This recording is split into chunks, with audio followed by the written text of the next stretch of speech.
I'm not a fan of Trump for many reasons, but he would have been vastly preferable to the Biden regime because these people are actually Bolsheviks.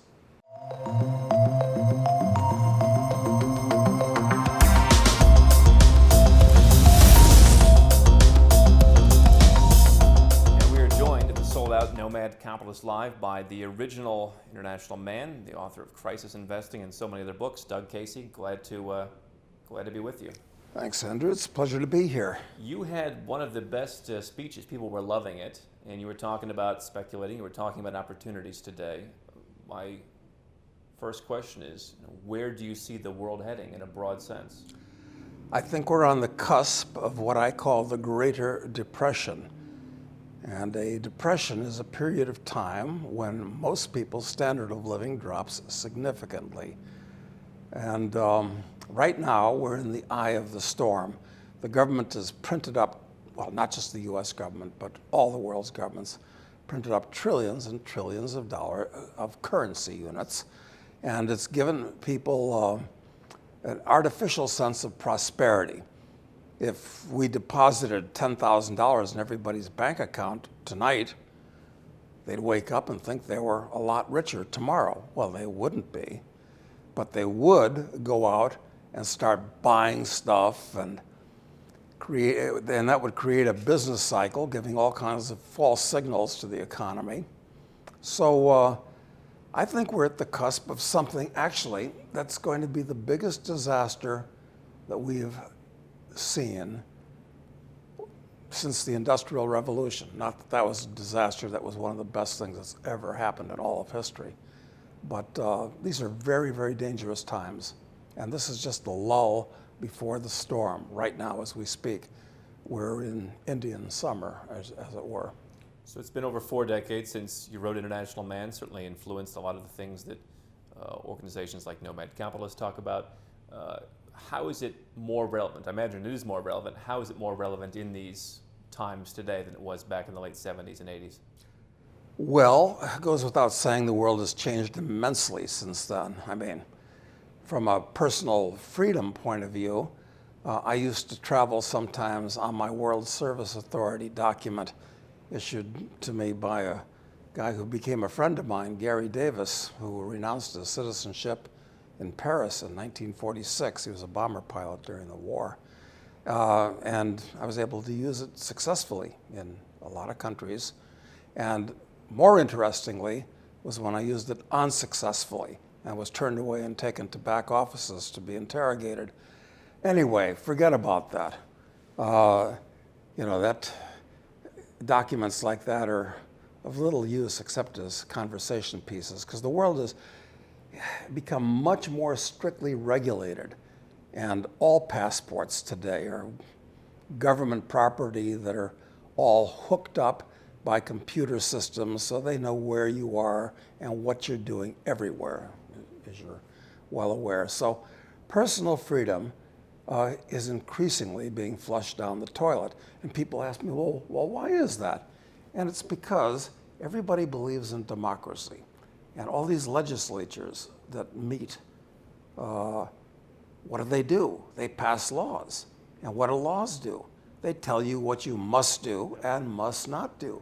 So every day that passes, there are more of these laws that accumulate like the bottom of the Augean stables. And every law they pass has to be funded, so taxes go higher or money printing goes higher. And a new agency has to be set up to enforce it. So this is what's happening to the world at this point. And this is one of the reasons why I say we're going into the Greater Depression. On the other hand, this whole thing about internationalizing yourself is very important, because your biggest risks in the world today are not so much financial or economic, and those are huge, they're gigantic. Your biggest risks today are political. And the only way to get around them is to diversify politically, which is why, I have residences in 3 countries at the moment. And I suggest that everybody that's in a position to do that, do so. And if you're not in a position to do it, get into a position to do it. Yeah, people say, I'm not ready. There's plenty of them that are pretty affordable. You don't have to go for the gold standard, but you should do something. You've got to do something. And the problem is one of ethics and attitude together. People don't realize that, they treat the government as if it's a magic entity of some type. They don't realize that the government is an organization like General Motors or the mafia, which is a better analogy, that has its own interests. And they're antithetical to your interests, but still everybody treats the concept of the state with respect, which is very stupid. And they act as if they were plants. You're born in some country, and you put roots down, and you stay there. But acting like a plant is not intelligent for a human being. So a lot of people move up to the status of cattle. Most of them are, you're a good taxpayer. Well, actually, you're a milk cow at that point for the government. But if it becomes inconvenient, or if they feel like they need to do it, they'll transform you from a dairy cow, a milk cow, into a beef cow, which is not good. So, the whole idea is to break my attitude at this point is that this whole idea of citizenship is an anachronism and is destructive. I'm a believer in the rap laid down by Neil Stephenson in his book, Diamond Age, where he indicated that, correctly, that the nation states are going to cease to exist largely, I'd say within 50 years, and they're going to be replaced by what are called files. I don't know if you're familiar with that concept or not. It's basically your real countrymen are not people that you share government ID with. They're people that you share ideas with, whatever's important to you, whether that's your occupation or your religion, or it can be 1,000 different things.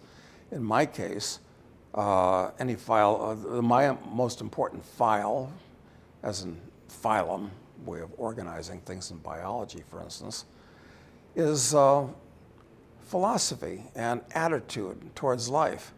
So I find that my countrymen can be in China or the Congo or Bolivia as easily as in the United States. So I think that's going to be a major change in the way the world is organized over the next several generations. Nation states out, files in. In the meantime, you're from the United States. How do you see the value of U.S. citizenship, and how do you compare that, particularly in this current era, versus other citizenships? How do you look at that? Because I know you're by nature an American exceptionalist. Is that correct? Well, let's put it this way. America was unique. It was marvelous. Its very founding principles are unique, and that's responsible for its immense success.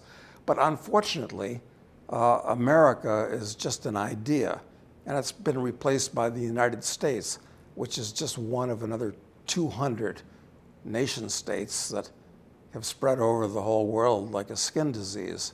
So unfortunately, the US is no longer exceptional. It once was when it was America. And to me, America is an idea, not a place. When did that end, do you think? It's a gradual process. It's funny that from the Constitution, or I prefer the Declaration of Independence actually to the Constitution, things actually started going downhill with the Alien and Sedition Acts in 1793. Then they overturned those. But, the thing is, one of the few laws that I believe in is the second law of thermodynamics, which is entropy, which is all about everything deteriorating over time. And that happens to good things like the U.S. and the war between the states, the Spanish-American War, which headed us off on the direction of empire, World War I, World War II, the Roosevelt regime, setting up lots of agencies. Well, the income tax and the Federal Reserve in 1913. But now the U.S. has transformed itself into a multicultural domestic empire, which is actually what it is now. It's not a country. It used to be a country even 50 years ago. So we're really on a rapid descent downhill, and it's going to wind up with something resembling World War III, probably following the acknowledged start of the Greater Depression. And so I think the U.S. is on really, really slippery ground. The immense amount of debt, which means some people owe a lot to a bunch of other people, and if they can't be paid, both parties are going to be unhappy. And I think the riots that we saw in the summer of 2020, I think we're going to see a lot more of those. I mean, we can talk about the economic situation, and it's very grim. And we can talk about the political situation. I mean, with the election of November 2020, I'm not a fan of Trump for many reasons, but he would have been vastly preferable to the Biden regime, because these people are actually Bolsheviks. And I say that because they're the same personality types exactly as the Bolsheviks in 1917, or the Jacobins in France in 1789, or the Red Guards in China in the 60s. You got these personality types. Government naturally attracts them because you got two. For sure. Yeah. I mean, you got two kinds of people. You got people that like to control other people, and you got people that like to control physical reality. They've created all the wonderful things we have in the world, and you got people that like to control other people. Yep. And those are the ones that go into government. Why didn't you like Trump? Why didn't I like Trump? Because he has no philosophical core. He's an opportunist. He's a business guy who flies by the seat of his pants. I mean, this is evident with the monetary policy that he promoted. He said, I'm a big debt guy. And the printing of trillions of dollars didn't start with Biden. It started with Trump. Well, it started before then, actually, with the financial collapse of 2008 when they started this. But Trump accelerated the policy. And he's a commonsensical guy in many ways. That's good. He's not an ideologue, which is good. Well, it's good if you're a capitalist libertarian ideologue. But He wasn't good for expats either. One of the rules and tax changes and what have you. you're quite correct. Nobody seems to mention that. No, nobody mentions that because one of Trump's big problems is he's an ultra-nationalist. Yeah. He's a jingoist, and they're very dangerous.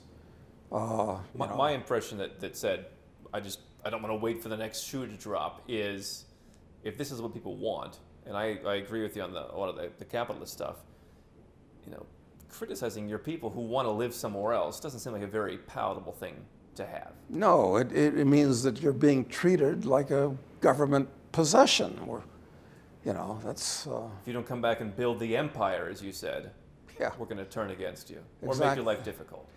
But Biden and Harris and all these horrible people under them are much, much worse, and they're just getting started. And we can expect that once these rabid statists, these Bolsheviks, once they entrench themselves, they're not going to want to let go of the means of power. So I think they're going to be back in office, like it or not, for some time. Probably for some time. I know you and Robert Kiyosaki, I think, are getting together. He said these guys are communists, they're Marxists. You said, I believe, they're fascists. Yes, that's a word that is improperly used most of the time. Fascism is a system that was actually, formulated, crystallized by Benito Mussolini. And it's all about the melding of big business corporations with the state. And that's precisely what's happened in the US, where the big, powerful corporations have gotten bigger and more powerful, and they work with and feed into the state. That's what fascism technically is. Capitalism is a system, as Marx defined, where private property, both the means of production and consumer goods, are privately owned and privately controlled. In fascism, it looks like capitalism because these corporations are still privately owned and you can still have your house and all this type of thing, but they're state controlled. I mean, I've lived in Aspen, Colorado for many years. I don't own my house there. The county commissioners own my house. I can't do anything with it, I promise you, without getting permission from the local commissars. This is fascism. I mean, from an economic point of view. It's not a pejorative term. It's a technical economic description of a system. So people ask, Andrew, how do I get the most out of Nomad Capitalist? How do I begin my Nomad Capitalist journey? The first thing people do is they start right where you're at. They watch YouTube, they listen to podcasts, they read articles at nomadcapitalist.com. We've spent years creating thousands of pieces of free content so that you can get the vibe from someone who's actually done this, from someone who's actually been in your shoes. What they'll do next, they'll get a copy of the book. You can find it on Amazon. It costs a few bucks, and while it's not going to give you all the secrets, it's going to, again, give you more of the vibe. You're going to learn a lot of the things that I've learned. You're going to learn some strategies you can employ, and you're going to get a lot further in your journey. From there, if you are the 7 or 8 figure entrepreneur investor, you can go to nomadcapitalist.com. You can click Become a Client. We're pretty busy these days, but we have availability to help a limited number of people who want to create a holistic plan, something that I think is so important. So if you want to do that, go to nomadcapitalist.com, click Become a Client, learn more about how it works and how we can help you.